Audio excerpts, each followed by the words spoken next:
adicciones. Si te drogas, te dañas. Hagamos equipo. Soy Julieta Mendoza y de la mano del especialista de hoy, que hoy nos acompaña, hablaremos sobre la solución de conflictos y comunicación en la familia. Este seminario virtual lo realizamos con la participación de especialistas de la Comisión Nacional de Salud Mental y Adicciones, CONASAMA. Transmitimos de forma simultánea en los canales de YouTube y Facebook de la Secretaría de Educación Pública, Aprende MX y CONASAMA. Para iniciar con el tema, las y los invito a contestar la siguiente pregunta en nuestras redes sociales. ¿La estrategia de negociación con las y los adolescentes le resta autoridad al padre o madre? A. Sí. B. No. C. Tal vez. Ahí está la primera pregunta. Con esto vamos a arrancar y más adelante daremos lectura a sus respuestas. Maestra, maestro, si aún no forman parte del grupo de docentes Aprende MX, es momento de que se unan a este espacio que cuenta con más de 79,000 miembros. Ahí encontrarán herramientas y recursos educativos que serán de gran apoyo en su práctica cotidiana. Ingresen al enlace que está apareciendo en pantalla o bien en el chat de comentarios de esta transmisión. Antes de entrar al tema, quisiera que me acompañaran a ver este mensaje que es de suma importancia.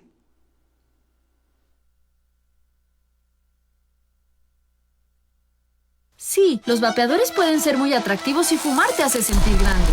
Pero si lo haces, vivirás 10 años menos. Si empiezas ahora a vapear o fumar, tus pulmones no se desarrollarán bien, se irán llenando de sustancias peligrosas y en unas décadas no podrás respirar. Parte del humo se quedará en tus venas y arterias hasta que las tape. Y cuando eso ocurra, tu corazón o tu cerebro fallarán. Si te drogas, te dañas. La felicidad que necesitas está en ti. Ya lo saben, si necesitan apoyo, recuerden que pueden llamar a la línea de la vida 800-911-2000. Encontrarán atención personalizada en problemas asociados al consumo de drogas o sustancias psicoactivas, así como información relacionada con el cuidado de la salud mental. La línea de la vida, 800-911-2000. Está disponible las 24 horas de los 365 días del año. Bien, retomando el tema del seminario. Los conflictos familiares se generan debido a las diferencias de personalidades, de intereses y necesidades entre los miembros, pero la manera en que se gestionan pueden determinar la calidad de las relaciones y el bienestar emocional de todos. Para ello es importante el diálogo constructivo y que cada miembro sea responsable de sus propios actos, así como crear estrategias para llegar a acuerdos en común. ¿Qué les parece si reflexionamos sobre ello? A través de la siguiente actividad de Mentimeter. Bueno, pues en el chat de comentarios y en pantalla va a aparecer el enlace, ahí está ya, y el código QR para ingresar al cuestionario y responder las siguientes preguntas. La primera, ¿por qué es importante saber en qué etapa del desarrollo se encuentran las y los hijos si queremos comunicarnos adecuadamente con ellas o ellos? Esa es la primera. La siguiente, ¿el entorno familiar influye en la forma de comunicarnos? A, sí, y B, no. Ahí están las preguntas en Mentimeter, queremos que participen y más adelante estaremos compartiendo sus respuestas. Bueno, y para contribuir a la construcción de ambientes familiares saludables a partir de herramientas que fomenten la comunicación asertiva y la resolución de conflictos, hoy nos acompaña la maestra Yael Jocelyn Cruz Chávez. Ella es psicóloga clínica adscrita a la Clínica de Patología Dual en el Servicio de Terapia Familiar del Hospital Psiquiátrico Infantil Dr. Juan N. Navarro. Muchas gracias, Jocelyn. Gracias, maestra, por acompañarnos esta tarde. Gracias a ustedes, gracias por la invitación y estamos muy entusiasmados de empezar este programa. Muchas gracias. En nombre de la Dirección General Aprende MX, le damos la más cordial bienvenida a la maestra y, si les parece bien, vamos a conocer parte de su trayectoria.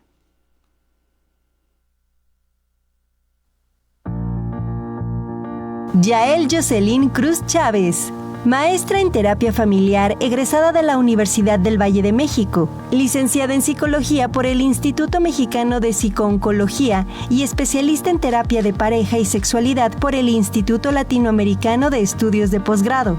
Cuenta con diversos diplomados sobre violencia, género y consumo de sustancias psicoactivas por el Centro de Integración Juvenil, así como en terapia familiar por la Universidad Anáhuac Mayab. Tiene más de 6 años de experiencia en el campo de la psicología clínica. Actualmente labora en el Hospital Psiquiátrico Infantil Dr. Juan N. Navarro, adscrita a la Clínica de Patología Dual en el Servicio de Terapia Familiar.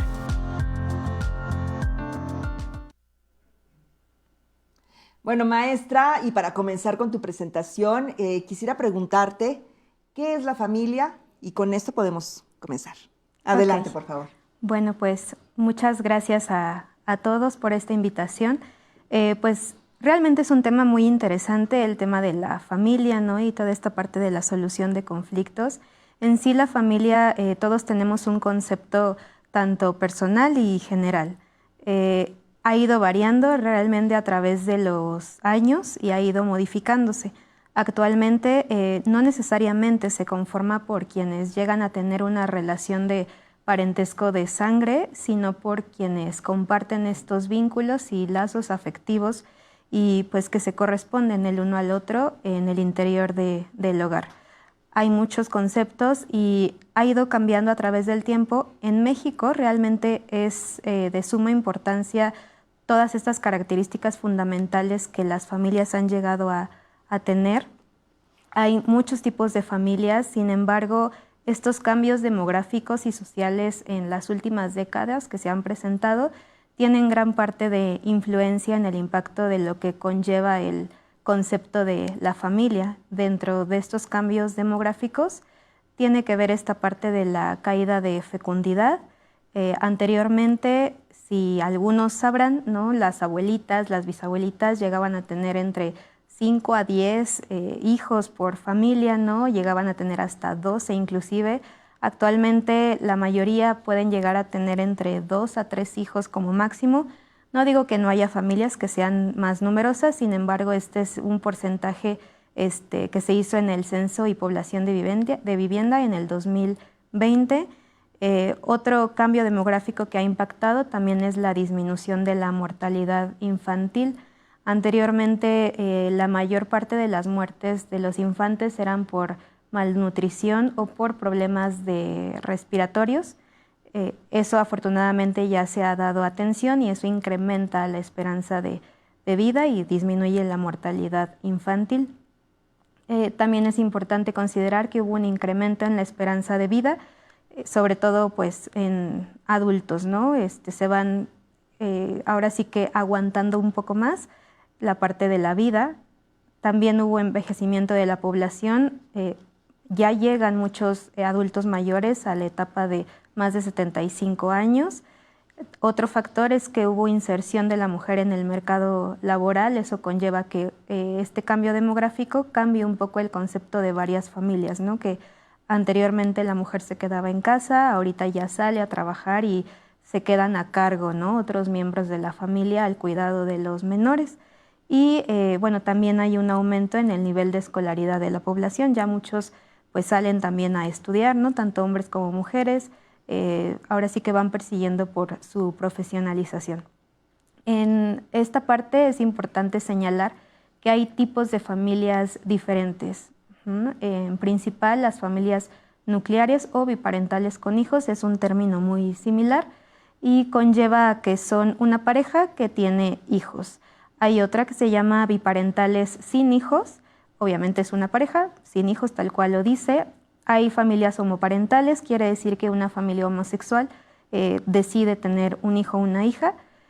Hay familias reconstituidas, estas son muy frecuentes en la población mexicana porque se dan a través de un divorcio, de una separación y generalmente se unen a través de familias biparentales. La otra son las monoparentales, que esto conlleva que es un adulto con un menor o dos menores, o los hijos que sean de ellos. Otra que es la acogida, que quiere decir que son miembros que los acogen en la casa de manera temporal. y ahí se deriva la parte adoptiva, ¿no? Que son miembros de la familia que pueden tener, no necesariamente más bien tienen un lazo de sangre, sino que deciden por elección a un miembro. Y las extensas también son muy comunes aquí en la población mexicana porque son familias de múltiples generaciones, ¿no? Desde los abuelos o bisabuelos, abuelos, papás, hijos, tíos y todo esto, ¿no? Quisimos señalar esta parte importante de que hay características diferentes en la familia. Quiero señalar que no porque esté así categorizada por tipos de familia conlleve a que sea funcional o no. Simplemente es tener una estructura, una base marcada y sólida para poder señalar cada tipo de familia. Pero esta parte de la familia conlleva una estructura social y se ha derivado a través de múltiples culturas, y pues realmente es la base de toda sociedad. Generalmente puede surgir por lazos sanguíneos, legales o emocionales, pero como veíamos no necesariamente tiene que ver por esta parte. Vamos también a ver en la siguiente que son características también fundamentales. Como decíamos, surge a través del matrimonio o la unión conyugal. También posee bases de organización económica. Esto es fundamental, ¿no? Usualmente las familias o las parejas cuando se conforman, sí es difícil que toquen en cuenta este tema económico, pero los invito a que reflexionen sobre esa parte, porque de ahí pues constituye mucha base de valores, ¿no? Y transmitimos estos valores hacia las diferentes generaciones. Los miembros de la familia también poseen desafíos fuertes, complicados y que necesitan superar en conjunto, ¿no? Todos estos retos y dificultades que se llegan a presentar. Otra de las características importantes en la familia u otro concepto es que hay que verlo como una institución social primaria que justamente tiene mucho que ver con la parte del desarrollo de los menores, y las familias tienen gran influencia o un alto porcentaje de influencia hacia nuestros chicos y chicas, ¿no? En la forma en que cómo se relacionan, en la manera si llegan a tener éxito, ¿no? O no tanto, o fracaso. También todos estos factores de riesgo es importante considerarlos. Poco a poco los iremos viendo. Y también la familia pues es un núcleo, ¿no? Generador de hábitos, y es importante señalarlos. Aquí quiero recalcar que es importante, ¿no? Proceso de desarrollo humano, porque es bastante complejo. Llega a ser permanente y pues evolutivo, ¿no? Y generalmente tiene que haber una integración saludable entre los miembros de la familia, y que realmente este proceso lo haga mucho más saludable y pues llegue a haber un resultado favorable en toda la serie de estos elementos del vínculo entre los adultos y los menores. Es importante señalar que hay que promover estos valores familiares, ¿no? Dentro de este desarrollo de los miembros de la familia, y sobre todo empezar a cubrir ciertas necesidades y particularidades de cada uno de sus miembros, porque a veces nos olvidamos de las necesidades de todos o nada más nos enfocamos a las de un miembro de la familia y nos olvidamos de las otras, ¿no? O las de uno mismo. Justamente a través de estas necesidades me basé en esta parte de la pirámide de Maslow. Espero la hayan escuchado, si no los invito a que la investiguen, que justo se conforma donde estas necesidades básicas, que es la alimentación, el sueño, la actividad física, ¿no? Toda esta parte de la protección y sobre todo la higiene son bases fundamentales para tener un cuidado adecuado en la familia y un buen desarrollo. Sumamos las bases y las necesidades cognitivas que tenemos que tener también nosotros desde muy chicos, ¿no? Esta estimulación sensorial, la exploración física de los menores y la exploración social también. Aquí en esta parte es muy importante tener una comprensión de la realidad física, porque hay veces en que a los chicos los podemos llegar a tener como en una burbuja, ¿no? Y no toman este grado de conciencia cuando ya salen al mundo real. Entonces tenemos que crearles esa parte también. Y otra pues son las necesidades emocionales y sociales, ¿no? O sea, toda esta parte de relacionarse con los demás individuos, tener la red de apoyo, que en terapia lo trabajamos mucho, ¿no? Que se cree que se amplíe esta red de apoyo hacia los miembros y que tengan una participación un tanto más autónoma y progresiva, no tanto como depender necesariamente del otro, ¿no? Sino esta parte autónoma es importante.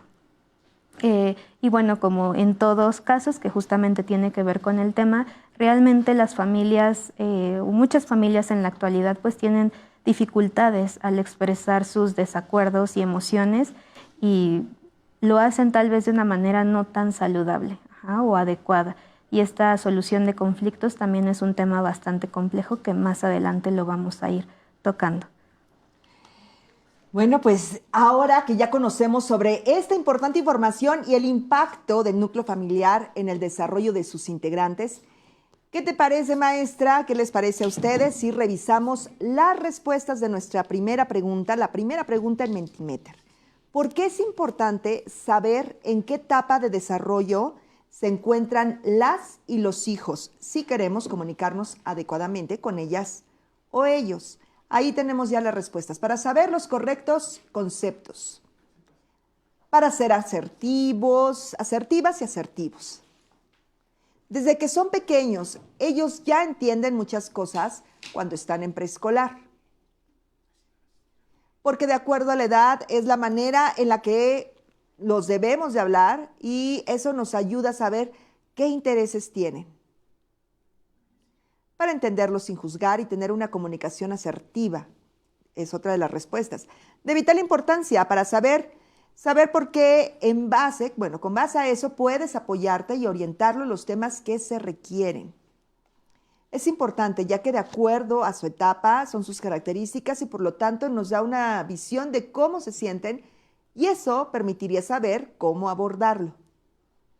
Porque según esa etapa tendrán la capacidad de comprender lo que queremos hacerles ver. Bueno, estas son algunas de las respuestas que ustedes nos han hecho llegar y queremos preguntarle a la maestra Jocelyn, ¿qué opinión tienes de estas respuestas? Ok, pues bastante asertivas todas. De alguna manera es importante justo saber este tema del desarrollo de la infancia para podernos saber comunicar porque no es lo mismo comunicarte con un adolescente que con un chico en edad escolar, ¿no? O sea, obviamente el proceso de desarrollo y cognitivo es sumamente diferente, la maduración también es diferente. Algunos creerían que los adolescentes ya tienen que ser maduros, ¿no? Sin embargo, no. Ahorita vemos que el cerebro se termina de desarrollar hasta aproximadamente los 25 años y es importante saber la etapa de desarrollo justo para saber cómo comunicarnos de la mejor manera asertiva y sobre todo ser concretos a lo mejor con los chicos escolares, ¿no? Los adolescentes tendríamos que tener un papel más de una guía con ellos, porque la etapa de estarles enseñando a cada rato como a un chico de 8, 6 años más chiquitos ya terminó, ¿no? Está en otro ciclo y es importante tomarlo en cuenta. Sí, definitivamente. Bueno, pues esta es la primera pregunta, pero maestra, ¿qué te parece? ¿Qué te parece si, bueno, pues seguimos con tu presentación y después comentamos la siguiente pregunta? Okay. ¿Sí? Sí. Adelante, por favor. Ok, entonces, como veíamos, el desarrollo de los infantes pues es de suma importancia para saber cómo comunicarnos y realmente para que logremos que las familias lleven a cabo este diálogo constructivo y asertivo, es importante tener en cuenta que cada miembro es responsable de sus propios actos, ¿no? O sea, a veces tendemos a culpabilizar al otro por el acto, ¿no?, que uno llegó a cometer, sin embargo, es importante separarlos y también llegar a crear estas estrategias de acuerdos en común. Y algo sumamente importante es identificar también en qué ciclo vital se encuentra la familia, ya que en ocasiones este ciclo vital, que ahorita lo vemos a continuación, se puede generar estas pequeñas crisis evolutivas y es importante saber en qué ciclo estamos para poder enfrentarlas de la mejor manera. Justamente vamos a ver cuáles son estas etapas del ciclo vital de la familia.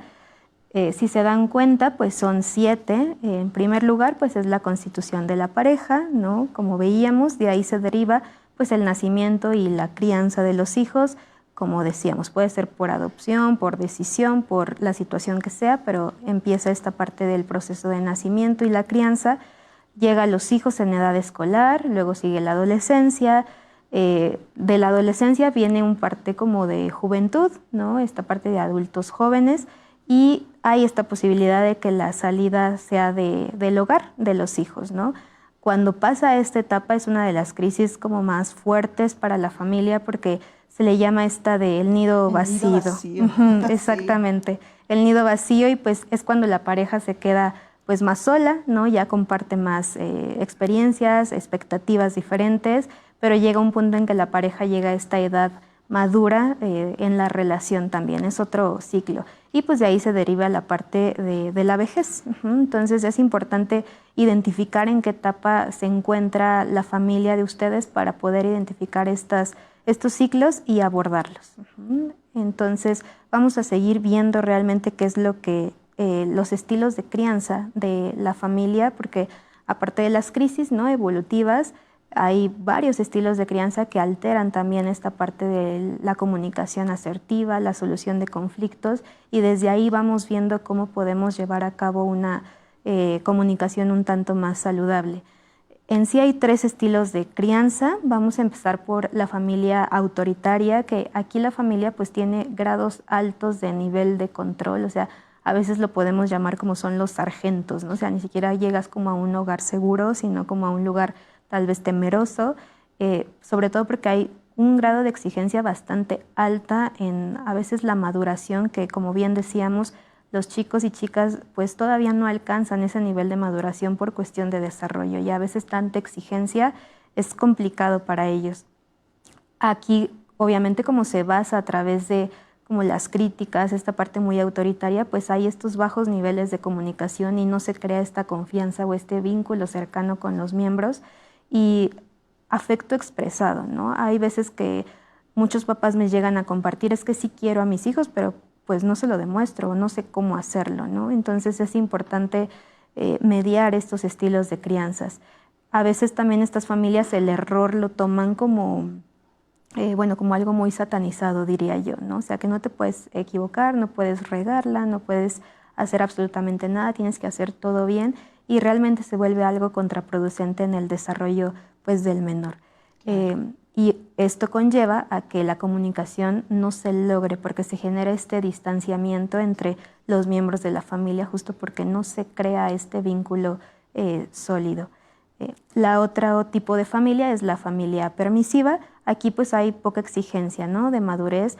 Diría yo que es una de las familias más riesgosas porque no hay estructura, no hay respeto, no hay jerarquías sólidas, ¿no? O sea, el hijo puede ser el papá de la mamá, ¿no? Y viceversa, o sea, la mamá puede ser hermana del hijo, ¿no? Entonces, realmente es un estilo de crianza bastante complicado. Y aquí suelen hacer muchas cosas por impulso, ¿no? No hay un control, no hay orden. También hay niveles bajos de comunicación, o a veces pareciera que la comunicación es un tanto superficial, ¿no? O sea, dirían, no, es que sí me llevo muy bien con mis hijos o con mis papás o mis abuelos, pero la comunicación no llega a este nivel profundo de vincularte emocionalmente con los miembros de la familia. Y aquí tienden a evitar estas reacciones reparadoras, justamente porque todo lo suelen suavizar, ¿no? Por ejemplo, si alguien daña a alguien, pues no pasó nada, ¿no? Todo bien y la vida sigue, y se les dificulta llegar a reconocer ese error que han llegado a cometer. Hay otro estilo de familia que es, aparte de la autoritaria, la permisiva y todo esto, algo importante en la familia permisiva justamente también es que hay niveles muy bajos en la autoestima porque llegan a tener este grado de inseguridad alto por no tener límites, no hay obediencia, nadie hace caso a nadie, hay muy poquita tolerancia a la frustración y realmente no saben esperar. Y por último es la familia pues democrática. Aquí sí hay altos niveles de comunicación y realmente tienen una expresión afectiva más genuina, y los niveles de control son un tanto más adecuados, tienden a esperar un poco más, toleran la tolerancia a la frustración y tienen aprendizajes pues un tanto más significativos, ¿no? Entonces ahora nos preguntaríamos cómo llegamos a lograr esta parte de la familia democrática.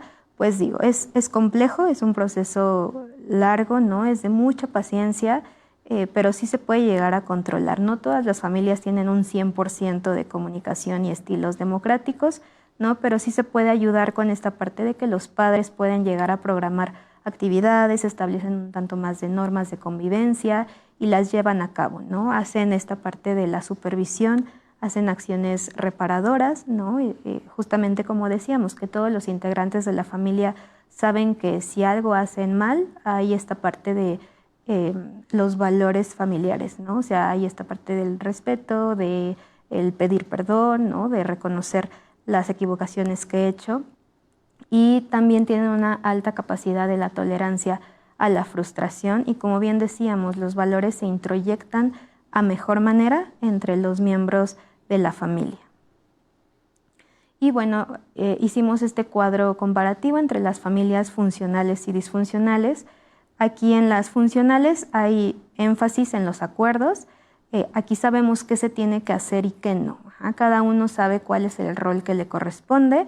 Hay un ambiente cálido, hay un alto grado de negociación, que justo vamos a verlo un poco más adelante. Y las familias disfuncionales, pues hay una comunicación deficiente, se genera este distanciamiento y hay poca empatía, ¿no? Entre los miembros de la familia, inclusive poca motivación, ¿no? O sea, no está esta red de apoyo cuando lo necesitan realmente, y se genera una incapacidad o una dificultad de llegar a tomar decisiones asertivas.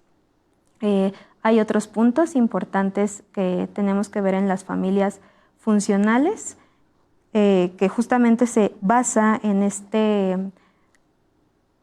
en esta parte de que los problemas tienden a resolverlos de una manera un poco más clara, más asertiva. Hay un apoyo y una colaboración por parte de los miembros de la familia. También es importante que aquí en las familias funcionales se genera un sentimiento de humor.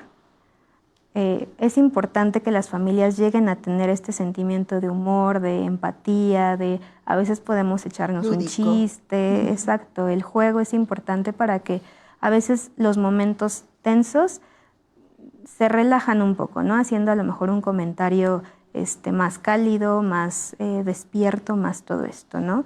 Y bueno, también como decíamos, la práctica de los valores es sumamente claro. Y otros puntos de las familias disfuncionales es que, bien decíamos, evaden los problemas, inclusive se llega a tolerar la violencia, ¿no? O sea, se llega a este grado de normalización y muchos no suelen llegar a ver que están viviendo todo esto entre todos los miembros, ¿no? A veces no necesariamente tiene que ser uno hacia otros, sino que entre todos se genera una dinámica bastante conflictiva. Y bueno, a veces también los resuelven con argumentos ilógicos, ¿no? Cuando los chicos les preguntan, bueno, pero ¿por qué no puedo ir a la fiesta? Pues porque no hay punto, ¿no? Entonces, a veces es importante tener una previa comunicación sólida para poder tener un argumento más crítico, ¿no? Y pues en las familias disfuncionales pues también hay una desigualdad en el trato de los miembros, ¿no? Hay preferencias, hay discriminación entre varios y realmente eso es bastante pues grotesco, ¿no? Porque sí, es violencia prácticamente esta parte de la comparación. Qué interesante y qué importante conocer todo esto. Gracias, maestra Yoselin. Sabemos que existen diferentes estilos de crianza, ya a partir de lo que compartiste. ¿Y te parece si aprovechamos el momento para revisar las respuestas de la segunda pregunta de Mentimeter? Sí, claro. ¿Sí? Vamos a ver qué nos contestaron. ¿El entorno familiar influye en la forma de comunicarnos, sí o no? Tenemos que 51 dicen que sí y no, solo uno. Ahí está muy claro. ¿Qué te parece, Yoselin? Ok, pues sí, creo que la mayoría contesta que obviamente influye el entorno familiar porque la familia es la primera base, ¿no? De relacionarnos, de comunicarnos, de poner estos límites, todo esto y influye de una manera positiva o negativa, ¿no? Ya sea que la comunicación pueda ser abierta, cerrada, que uno se guarde en esta parte de las emociones, que usualmente es muy común, ¿no? Que no expresen realmente lo que están pensando, que se guarden todo. Y sí es importante porque dependiendo de los estilos de crianza que hayan llevado a cabo, pues claro, ya sea que tengamos esta confianza o no de poder aperturarnos en el diálogo. Bueno, pues ahí están los comentarios de la maestra y a mí me gustaría que, bueno, pues continuáramos con tu presentación. Ya están preparando seguramente las maestras, los maestros, pues las preguntas o las inquietudes o los comentarios que te harán llegar un poco más tarde. Pero retomamos tu presentación. Sí, claro que sí. Y bueno, hablando de este tema de la comunicación, es importante señalar que no es lo mismo comunicar que hablar, ¿no? O sea, hablar puede ser un diálogo un poco más superficial. La comunicación tiene que ver con esta parte de los gestos, el tono de voz y el lenguaje corporal, ¿no? Entonces, los gestos a veces llegan a influir de una manera bastante fuerte, ¿no? Porque detonan conductas a lo mejor inapropiadas. Si yo te miro con una mirada bastante retadora, ¿no? Fija, el tono de voz, si llega a ser alto, pues obviamente eso nos predispone a que algo pueda llegar a ocurrir, ¿no? Si llega a tener un tono bajo, pues también, ¿no? O sea, decimos, bueno, esta persona tal vez puede estar un poco apenada, ¿no? O sea, sí influye realmente. El lenguaje corporal también, ¿no? No es lo mismo estar todo el tiempo cruzado de brazos, ¿no? O viendo hacia el techo, sino que una postura un tanto más abierta es importante. Y los estilos de comunicación también, ¿no? O sea, hay verbal, como bien decíamos, gestual, escrita y visual. O sea, no necesariamente tienes que hablar todo, también puedes llegar a escribir, ¿no? Una carta, a escribir algo para tu ser querido, y eso también te habla de cómo comunicarte con los demás. Y justo vamos a ver estos 3 estilos de comunicación, ¿no? Que es la agresiva, la pasiva y la asertiva. En sí la agresiva pues tiene esta expresión de pensamientos y sentimientos, pero generalmente tienden a ser de una forma hostil, ¿no? Imponente, dominante, de control, y que obviamente eso viola de alguna manera los derechos de las personas. La comunicación pasiva pues es una actuación un poco más sumisa, ¿no? Pareciera que hay una baja autoestima, las opiniones suelen ser como muy cortas, o a veces no tienden a valer las opiniones de ellos mismos, ¿no? Ni de las demás personas. Y bueno, la asertiva es la que es más adecuada, ¿no? Que justamente es la capacidad de llegar a decir las cosas de una manera abierta. Algo aquí importante que me gusta señalar es que una verdad sin compasión realmente puede llegar a ser bastante cruel, ¿no? O sea, una verdad tiene que tener este grado de compasión hacia las demás personas para que justamente se cree este grado de comunicación asertiva con los miembros, ¿no? Claro. Si no, uno lo puede tomar de una manera pues de desprecio o traumante, violento, ¿no? Y bueno, pasamos justamente a raíz de todo esto el tema de lo que es un conflicto, ¿no? En sí el conflicto se crea a través de un vínculo con una persona. O sea, un conflicto no suele pasar si no tienes vínculo realmente con esa persona. O sea, puede ser tu compañero de trabajo, no sé, ¿no? En la escuela, en la familia, en todo, pero si no hay vínculo a veces puede que les llegue a pasar a algunos, de que alguien les puede echar pleito y, o sea, como que sí te pones a la defensiva, pero no se crea este grado de conflicto porque no te enganchas tan fácil con esa persona porque realmente no hay un vínculo, ¿no? Sin embargo, cuando sí hay un vínculo afectivo, pues es cuando se empieza a generar este conflicto, ¿no? Que justamente es cuando una situación torna entre 2 personas o grupos que perciben intereses o situaciones que no pues que son incompatibles, ¿no? Y hay 3 clasificaciones, que es la interpersonal, que ocurre dentro de los individuos, o sea, hacia uno mismo, ¿no? O sea, tú solito puedes entrar en conflicto contigo mismo. La interpersonal también tiene que ver con este desacuerdo entre 2 personas, por ejemplo, ¿no? Con tu pareja, con tus hermanos, con tu jefe, con quien sea como en otro rango. Y la intergrupal, pues bueno, tal cual lo dice, es un pequeño grupo de personas que pues tienen opiniones diferentes y es ahí cuando se empieza a generar un conflicto. Y a través de este conflicto pues creo que es importante incrementar esta herramienta que es la parte de la negociación, que justamente es un método de solución de conflictos, ¿no? Donde el objetivo de esto es resolver el conflicto de la manera más pacífica posible.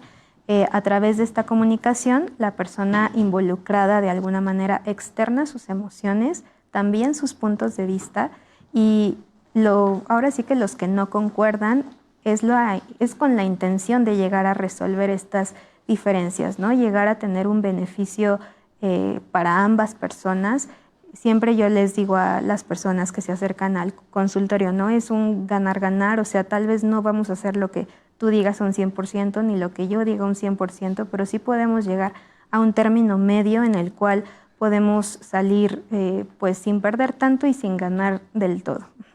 Y para esto es importante saber que hay diferentes características o diferentes factores que influyen para poder llegar a una negociación, ¿no? En primer lugar, pues hay que ver, se le llama los actores, ¿no? Que hay que ver quién está involucrado en el conflicto, quiénes son los participantes, ¿no? Porque a veces por ahí pueden meterse personas que ni al caso del conflicto, ¿no? Pero ahí están y eso puede generar aún más. Entonces hay que centrarnos con la persona que estamos teniendo el conflicto, ¿no?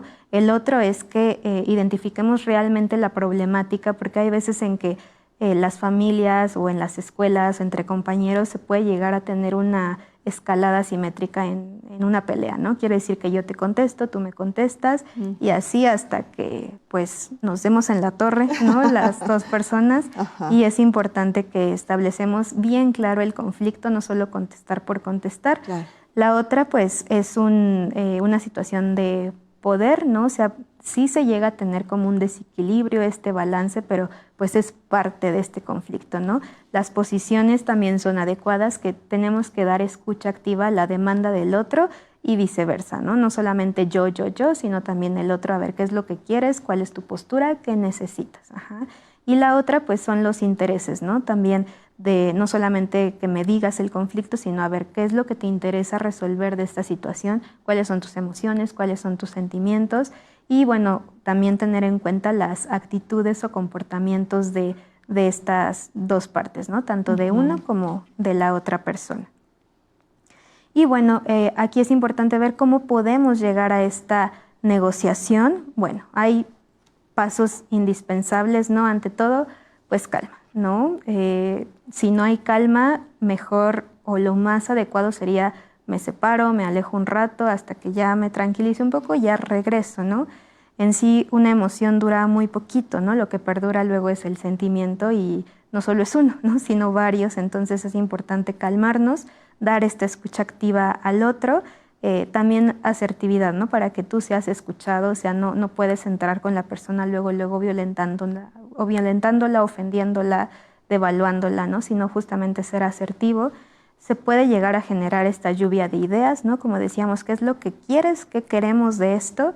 Y a partir de esta lluvia de ideas podemos empezar a filtrar y seleccionar las cosas, ¿no? A ver cuál sería más válida de esto y la que escojamos vamos a evaluarla. Evaluarla, a ver si es la más adecuada y si no, se puede reajustar, ¿no? Bueno, esto decidimos, pero creo que hay que ajustarle alguna característica, ¿no? Y ya después es la acción, ¿no? De llevarlo a cabo, esta negociación, para ver si es funcional. Cuando se lleva a cabo es importante reconocer el logro de las personas, ¿no? De, oye, pues gracias por poder llevar a cabo esta situación contigo, ¿no? Y esto nos lleva a buscar la mejor solución y que haya un compromiso por esa solución. O sea, no solamente se queda en la negociación del diálogo, de la charla, sino que se lleva a cabo, se supervisa y se toma en cuenta en otros factores, ¿no?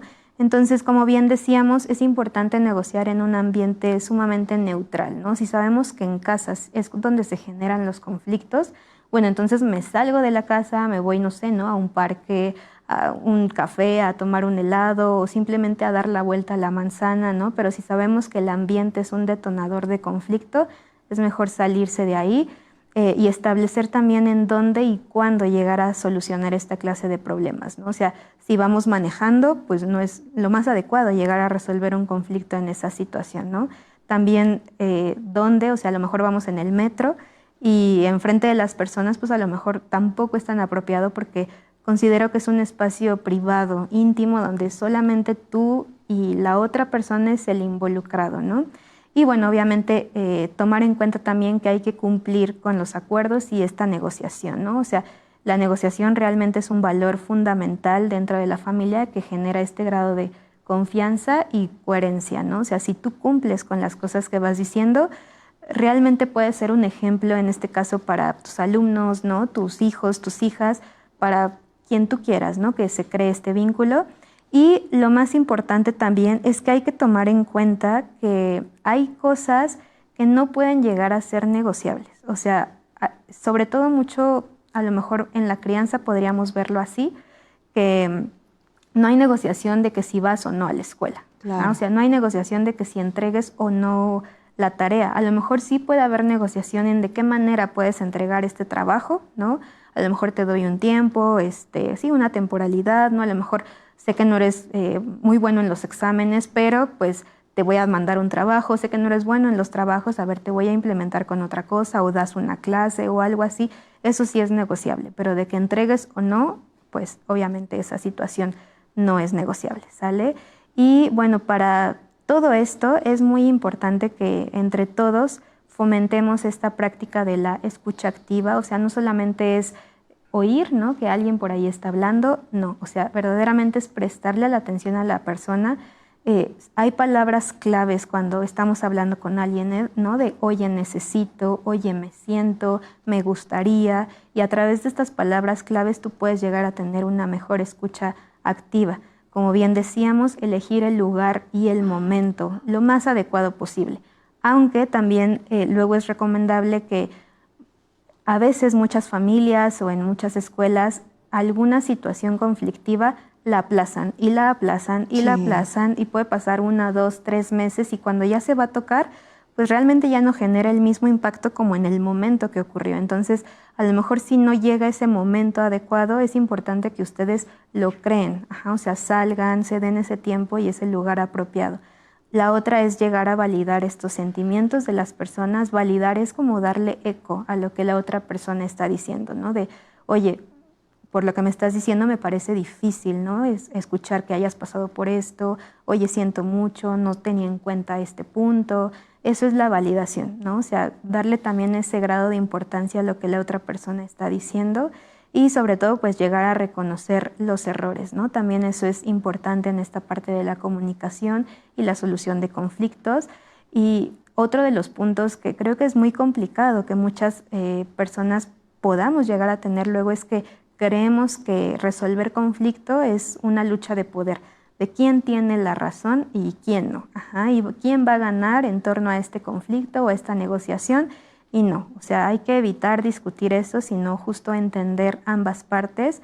La otra es suavizar estas reacciones exageradas, ¿no? A veces cuando, por ejemplo, los chicos nos llegan a contar, oye, ¿qué crees? En la escuela fumé vape o un compañero, ¿no? Hizo esto, uno luego tiende a decir, no, pero sí, ¿cómo es posible que hagas eso, no? Entonces, eso o esa reacción, exacto, sí. Esa reacción como que al otro lo frena de, ay, creo que no dije algo adecuado. Mejor no lo hubiera dicho. Mejor no lo hubiera dicho. Sé que esta situación puede ser, decir, bueno, pero es una situación de riesgo y lo tiene que decir, sí, pero primero es como, vamos a escuchar, no vamos a suavizar esas reacciones y ya después podemos en otro momento llegar a tocar el tema, ¿no? Para que justamente entre más ustedes tengan esa información, creo que es mucho más valioso y podemos aportar más hacia los chicos. Sí. Y pues la última es que es una práctica realmente, una comunicación bidireccional, ¿no? O sea, sobre todo en la etapa de adolescencia,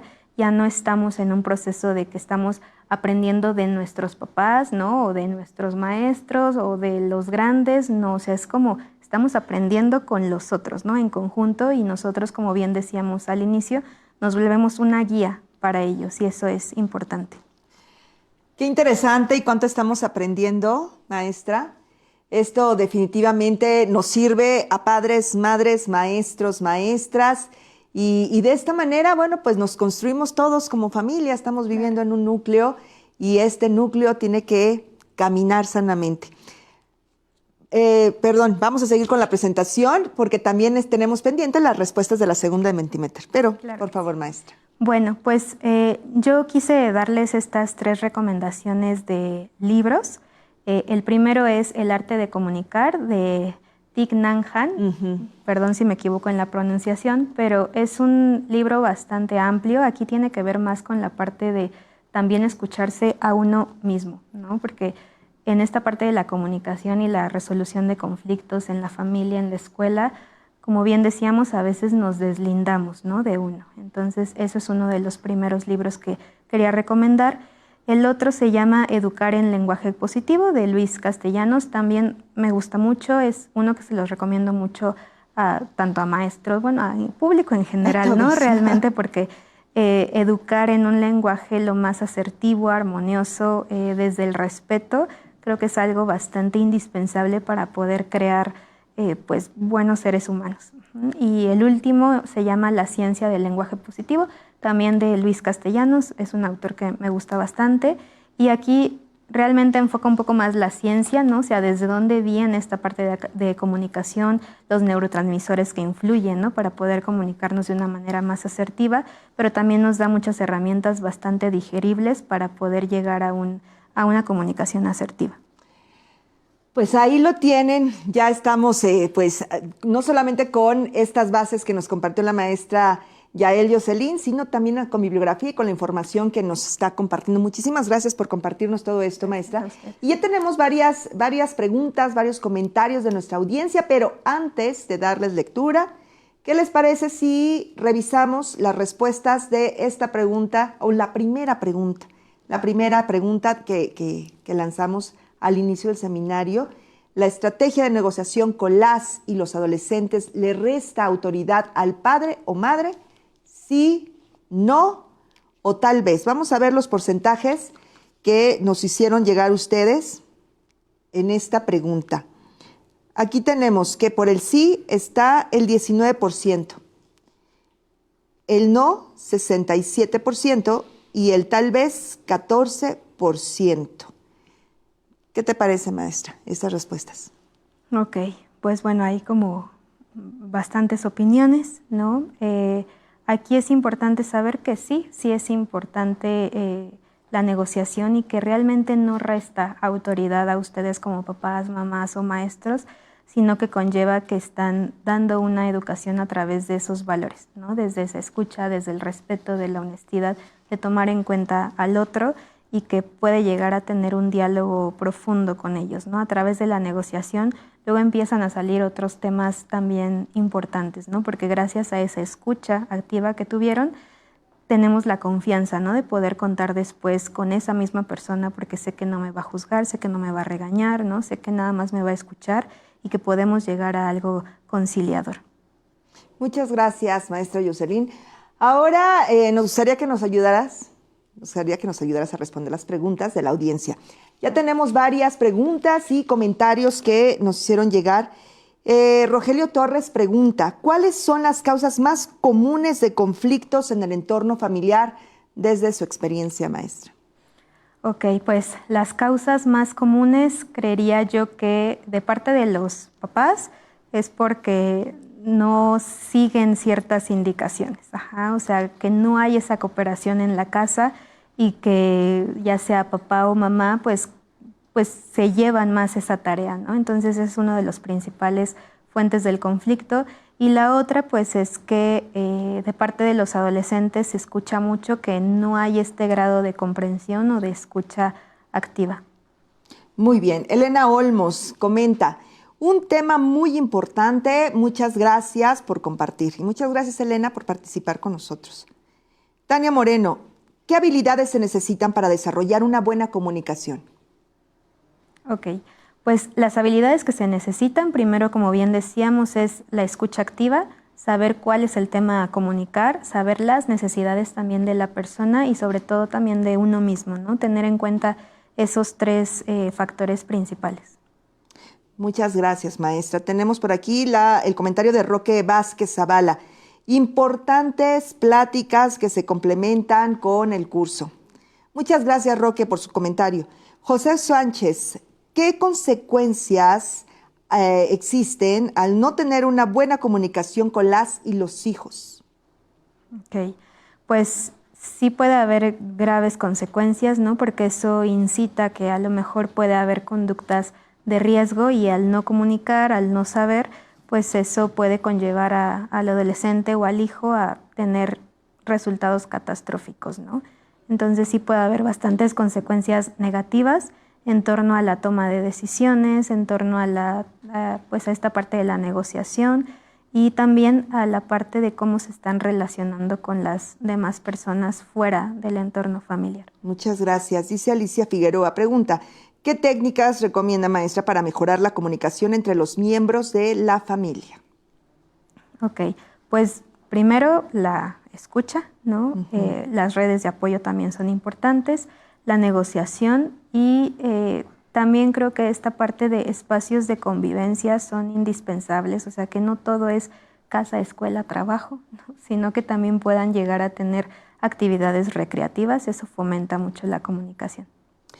Gracias, maestra. Alejandro Chaboya, sí, necesitamos mejorar nuestras relaciones con una comunicación sana y abierta a las nuevas condiciones sociales. Definitivamente, muchas gracias por su comentario, Alejandro. Noé Alcántara, ¿el estilo de crianza influye en cómo nos comunicamos y relacionamos entre los miembros de la familia? Ok, sí influye los estilos de crianza, justamente como veíamos, o sea, el autoritario puede llegar a generar cierto grado de temor, de poca confianza y de poca empatía también, ¿no? El permisivo también es riesgoso justamente porque no hay control, ¿no? Todos pueden hablar mucho o hablar muy poquito, no hay como una comunicación intermedia y pues la democrática pues es la ideal, ¿no? De tener esta parte de escucha, de diálogo y de comprensión. Muchas gracias, Jocelyn. Héctor Navarro, excelente tema. Gracias por compartir estas ponencias. En Alfaro, ¿qué hago si mi hijo o hija no se quiere comunicar conmigo? ¿Qué le dirías, maestra? Bueno, es una pregunta muy frecuente, ¿no? Creo que es importante primero sí tener paciencia, ¿no? La paciencia es indispensable cuando uno se acerca a los hijos o a los estudiantes, ¿no? Y no quieren contarnos o compartirnos lo que les está ocurriendo, pero si no nos está funcionando como le estamos haciendo, es importante buscar otras técnicas, ya sea desde, como decíamos, a través del humor, ¿no? Si vemos que desde el humor no funciona mucho, bueno, a lo mejor le escribo una carta, ¿no? O le digo, oye, te noto diferente, pasa algo, ¿no? Creo que también es importante ayudarle al otro a que se responsabilice de esa acción, ¿no? Si tú ya estás clarificando con él, estás preguntando de, oye, te noto distinto, pasa algo, necesitas ayuda en algo, y el otro nada más te dice, no, nada, bueno, uno ya también hizo su parte, ¿no? Creo que hay que ayudarle al otro a decir, bueno, cuando estés listo, por acá ando, por acá estoy, sin llegar a la parte de juzgar, ¿no? De siempre lo mismo, ya ves por qué no me acerco contigo, ¿no? O sea, no, darle un tiempo y ya después poder abordarlo en otro espacio. Gracias. Gracias, maestra. Reina Hernández Durán, generar confianza al alumno, esto permite que se exprese de manera libre y al hablar se llega a la toma de conciencia acerca de eventos que dañan o perjudican la vida. Muchas gracias por su comentario, Reina. Tere Sánchez pregunta, ¿cómo pueden los padres mediar de manera efectiva en los conflictos entre hermanos? Ok, también es una pregunta interesante. Digo, entre los conflictos de hermanos tiene que ver, como bien decíamos, la etapa de desarrollo, ¿no? Si es uno adolescente con uno preescolar o maternal, es difícil, ¿no? Lo mejor es llegar a ser concretos, o sea, entre los dos, escuchar la postura de ambos, ¿no? Y después uno como adulto que tiene que ser un tanto más asertivo, ¿verdad? Ya decir, bueno, ya escuché tu postura, ya escuché la de él, a mí me parece, ¿no? Que fue una situación de malentendido y si es necesario separarlo, ¿no? Y hablar de manera de privado con cada uno de ellos. Gracias. Pedro Martínez comenta, buenas tardes, un tema de gran importancia. Sin duda, la familia es muy importante para el desarrollo. Y Dalia Rodríguez, ¿por qué es importante resolver los conflictos familiares? Ok. Bueno, pues es de suma importancia resolverlos para que justo no se llegue a normalizar la problemática, ¿no? O sea, que estamos viviendo en un ambiente como que no pasa nada, todo está bien, todo está tranquilo y evitamos llegar a sentir esas sensaciones tanto agradables y desagradables, ¿no? Entonces, sí es importante llegarlos a confrontar porque eso también habla de una buena capacidad en la toma de decisiones y justo de resolución de conflictos. Gracias, maestra. Melissa Barrientos, ¿cuándo es necesaria la intervención de un mediador para resolver un conflicto familiar? Ok. Sí, muy interesante también la pregunta. Un mediador pues entra realmente creo que es cuando ya llega a haber un grado de violencia alto, ¿no? También que ninguno de los dos puede tener esta capacidad de escucha, que inclusive ya se dieron un tiempo, ¿no? Que cada quien como en un cuarto, el otro en el otro, y queremos abordarlo otra vez y de plano no. Cuando ya hay esta escalada simétrica que decíamos muy frecuente, creo que es importante buscar esta ayuda, ¿no? Este mediador que nos pueda ayudar a centrarnos a ambos y poder llegar a una buena solución. Muchas gracias, José Ávila. ¿Cómo pueden los padres enseñar a sus hijos habilidades de resolución de conflictos? Bueno, pues justamente darles la oportunidad, ¿no? O sea, muchos papás o mamás suelen hacerle mucho las cosas a los chicos, ¿no? O sea, ni siquiera luego le dan esa oportunidad de tomar una decisión o de resolverlos o escuchar propuestas, ¿no? Yo siempre les sugiero, escuchen propuestas, a lo mejor ya es mejor que la de uno, ¿no? O es mucho más sencillo llegar a eso que lo que uno está pensando. Entonces, es importante dejarlos ser un poco, dejarlos también equivocarse de vez en cuando, obviamente con supervisión adecuada, pero que le demos esa libertad también como para decidir desde cosas muy sencillas hasta cosas más complejas. Muchas gracias, maestra. Jesús Hernández comenta, maestras y maestros no les restan autoridad a la madre o padre de familia, al contrario, debe haber comunicación y acuerdos entre ellos. Qué importante esta pregunta, este comentario.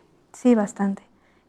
O sea, sí tiene que haber un apoyo multidisciplinario, ¿no? Entre maestros y papás y mamás de familia, justamente para que no se pierda este vínculo de comunicación, ¿no? Y que realmente son un equipo y no se pueden devaluar el uno al otro, hay que respetarse ambos.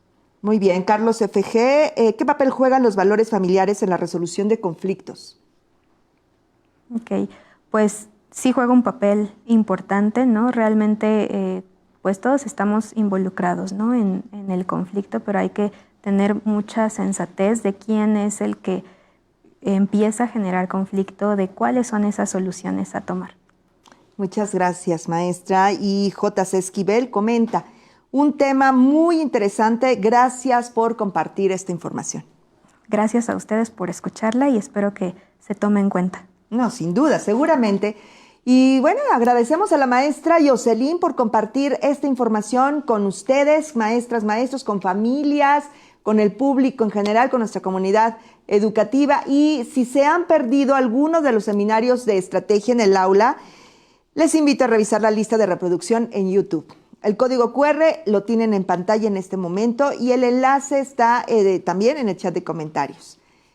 Agradecemos la participación de la maestra Yael Yoselín Cruz Chávez, quien nos ha brindado una valiosa información sobre cómo gestionar los conflictos y mejorar la comunicación con nuestras familias. Y antes de despedirnos, maestra, ¿podría regalarnos un breve mensaje final? Sí, claro que sí. Pues bueno, primeramente, pues gracias a todos por estar, por escuchar y esperando que haya sido de mucha utilidad este tema. Sabemos que el tema de comunicación y solución de conflictos es un tema bastante amplio, bastante complejo y que es una situación de ir practicando día con día, ¿no? O sea, esto no se aprende de la noche a la mañana. A veces diría, entre más conflictos tengamos, creo que mucho mejor los vamos a poder ir solucionando de la mejor manera y respetando la integridad entre todos los miembros, ¿no? La comunicación realmente es indispensable para tener familias saludables, familias asertivas y un ambiente bastante más armonioso, ¿no? El conflicto es indispensable, o sea, no se puede evitar. Muchas personas pueden llegar a decir, ¿cómo evito, no, este conflicto o estos problemas? No se puede, más bien se tienen que abordar y se tienen que solucionar, llegar siempre a un fin en común. Y pues yo los invito a que piensen y reflexionen sobre este tema de la escucha activa, ¿no? No hay que precipitarnos, siempre hay que dar voto y voz a los chicos y a las chicas, son igual de importantes que uno. Muchísimas gracias, maestra.